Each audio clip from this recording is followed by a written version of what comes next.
गणपती बाप्पा म्हणजे अगदी लहानांपासून मोठ्यांपर्यंत सर्वांचा जिव्हाळ्याचा विषय.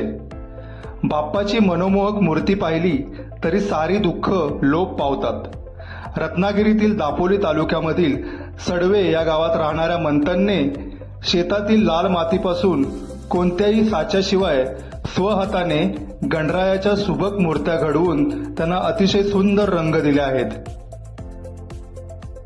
माझे नाव मंथन महेश टेमकर, गाव सडवे. इयत्ता 8वी. शाळेचे नाव इजी हायस्कूल दापोली. मी पर्यावरणपूरक साध्या मातीपासून गणपती बाप्पाच्या मूर्त्या बनवल्या आहेत.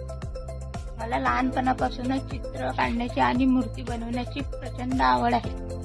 मंथन दापोलीमधील एजी हायस्कूलमध्ये इयत्ता 8वी मध्ये शिकतो. मंथनला चित्रकलेची सुद्धा प्रचंड आवड आहे.